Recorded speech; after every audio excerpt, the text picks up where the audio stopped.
Jésus, vous êtes le seul et le véritable ami. Vous prenez part à mes maux, vous vous en chargez. Vous avez le secret de me les tourner en bien.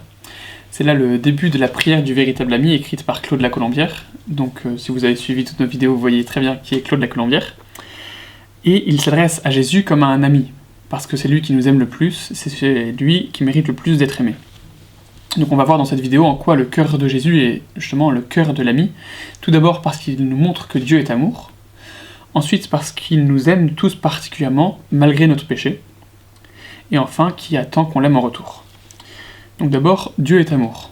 Ça c'est Saint Jean qui nous le dit, et tout l'évangile de Saint Jean nous le montre, comme on l'a vu déjà au Carême il y a 2 ans, pour ceux qui étaient là. Et Dieu est amour en lui-même, parce qu'il est communion d'amour entre le Père, le Fils et le Saint-Esprit. Par la Trinité, Dieu est amour. Et ensuite, Dieu est amour parce qu'il nous aime nous. Il nous aime nous, donc par la création, mais il nous le montre particulièrement par l'incarnation. Par l'incarnation, en effet, Dieu prend un corps, Dieu prend un cœur, et donc il nous montre qu'il nous aime. En effet, quand on pense au fait que Dieu nous aime, on peut se dire Dieu, il est éternel, il est tout-puissant, il est lointain, et on peut avoir du mal à l'appeler notre Père. Et justement, parce qu'il s'incarne, on comprend mieux qu'il nous aime, en effet. Il se fait proche, il partage notre quotidien, nos tristesses, toute notre condition humaine, mortelle, et il devient visible en fait. On n'est pas des anges, on a besoin de choses visibles pour nous manifester l'invisible, et justement, le cœur de Jésus nous manifeste cet amour invisible de Dieu.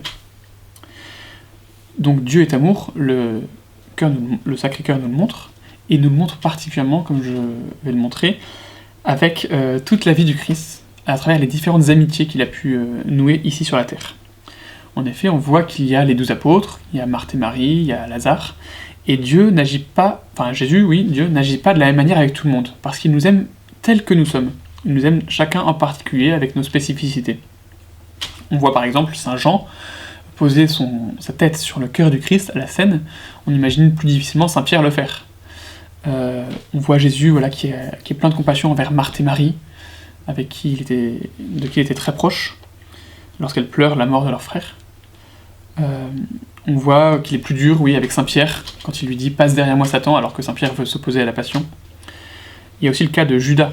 En effet, Jésus aime Judas. Il l'a choisi parmi ses 12, et il continue de l'aimer, même quand Judas le trahit, justement par ce geste de l'amitié qui est le baiser. Et Jésus aime Judas en lui disant justement « Ami, fais ce que tu as à faire » au moment où Judas le trahit. Il l'appelle ami, encore une fois, comme pour lui lancer une dernière bouée de secours, bouée de sauvetage, et qui nous montre que Jésus nous aime malgré notre péché. C'est ça qui est intéressant, et c'est ça que nous dit aussi saint Paul. La preuve que Dieu nous aime, c'est que le Christ est mort pour nous, alors que nous étions encore pécheurs. En effet, Jésus est mort pour nous, et nous sommes pécheurs. Il nous aime, même si nous sommes pécheurs. On pense aussi à la pécheresse, par exemple, que Jésus aime et qu'il pardonne alors qu'elle est pécheresse. Et nous, pareil, on est tous pécheurs, et il nous aime. Il va donner sa vie, même si on est pécheur, justement. Et alors, juste, le cœur du Christ, au moment de sa passion, est montré par son côté transpercé. En effet, Jésus nous aime au point de donner sa vie pour nous, mais plus encore, en fait, il accepte que son côté soit transpercé pour nous montrer son cœur, comme pour nous dire qu'en fait, il nous aime au-delà de la mort. Alors nous, comment en retour est-ce qu'on peut aimer Jésus ? Eh bien, il nous le dit lui-même, déjà il nous invite à vraiment l'aimer en disant « Qui aime son père ou sa mère plus que moi n'est pas digne de moi. Qui aime son fils ou sa fille n'est plus que moi n'est pas digne de moi. » Donc il y a vraiment une exigence pour aimer Dieu.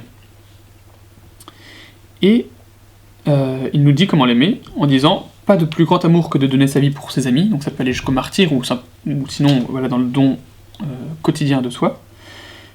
Il le précise en disant « Si quelqu'un m'aime, il gardera ma parole. » Donc voilà, garder sa parole, ça veut dire garder ses commandements, son commandement qui est de s'aimer les uns les autres, d'aimer Dieu de tout notre cœur, de toute notre âme, de tout notre esprit, et voilà, d'être comme ses amis. En effet, il nous le dit, tout ça c'est Saint Jean, chapitre 14-15, « Je ne vous appelle plus serviteurs, mais amis. » Donc on est appelé à partager cette amitié avec Dieu, avec Jésus, qui a partagé notre condition humaine.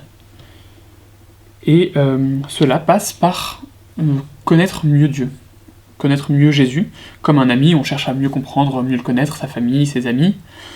Nous aussi, il nous faut mieux connaître la Bible, mieux connaître l'Évangile, mieux connaître les saints qui sont les amis de Jésus, et peut-être mieux repérer par quel vecteur il veut qu'on l'aime, non pas seulement intellectuellement, mais aussi dans notre sensibilité. Pour certains, ça va être plus des moments de cœur à cœur dans l'adoration, pour d'autres la louange, des paroles de gloire pour Dieu, de la liturgie, ou des services rendus à Dieu comme un peu des langages de l'amour envers Jésus. Et donc tout ça qui répond à la question que Jésus pose à Pierre à la fin de Saint Jean, à la fin de l'évangile de Saint Jean, et qu'il nous pose à nous aussi. M'aimes-tu ?